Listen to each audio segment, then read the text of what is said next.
वळूयात पुढच्या बातमीकडे। विलास लाडनं याआधी 6,37,000 रुपये स्वीकारले होते असं रामकिसन शिंदेंचं म्हणणं आहे। मंत्रालयातील लाचखोर अधिकारी विलास लाड विरोधात तक्रार देणाऱ्या रामकिसन शिंदेंनी हा आरोप केलाय। तर मंत्रालयात अल्पसंख्याक विभागाच्या निधीसाठी 6% लाचेचा दर हा तक्रारदार रामकिसन शिंदे यांनी असल्याचं म्हटलंय। रामकिसन शिंदेंच्या तक्रारीवरून विलास लाड हा सापळ्यामध्ये आला आणि 6.5 लाखांची लाच घेताना त्याला खारघरमध्ये अटक झाली। विलास लाड याची माझी 1-2 वर्षापूर्वीची ओळख आहे, परंतु ओळख झाल्याच्या नंतर 6 महिन्यापूर्वी साधारण नोव्हेंबरमध्ये तो मला असं म्हणाला की मी तुला 25-15च्या योजनेअंतर्गत तुझ्या गावामध्ये विविध विकास कामे मंजूर करून देतो। विलास लाड याने 25-15च्या योजनेसाठी किती टक्केवारी लागेल ते मला फोनद्वारे कळवले, व्हॉट्सअप कॉलद्वारे कळवले आणि अल्पसंख्याक योजनेला किती टक्केवारी लागेल हे पण व्हॉट्सअप कॉलद्वारे कळवलं मला त्यांनी। महानगरपालिकेच्या इलेक्शनच्या दिवशी 6,57,000 रुपये स्वीकारले।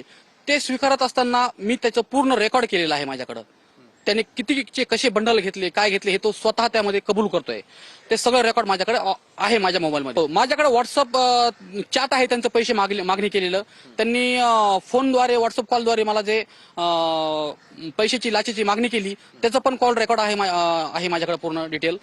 ते हॉटेलमध्ये जमा व्हायचे की तिथे कुठला माणूस होता विलास लाडचा? त्या हॉटेलमध्ये जमा व्हायचे आणि त्या हॉटेलमधून तो बॅग घेऊन माझ्या गाडीत बसायचा आणि त्या दिवशी ज्या दिवशी झिरवांचं प्रकरण घडलं ना त्या दिवशी ती बॅग घेऊन आला तो 20 लाखाची।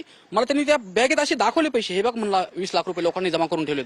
आणि मग जात असताना त्यांनी मला म्हणला मला खारघरला सोड आणि तू पुण्याला तुझ्या घरी निघून जा असं त्यांनी मला सांगितलं। मग मी त्याला घरी सोडलं। असं त्यांनी किमान मी फॉलोअप कामाला घ्यायला येत असताना 3 वेळेस माझ्या गाडीमध्ये अशी पैशाची ने-आण केलेली आहे। मध्ये तक्रारदार आहात तर काय नेमकं तिथे झालेलं होतं आणि कशा पद्धतीने अटक करण्यात आली?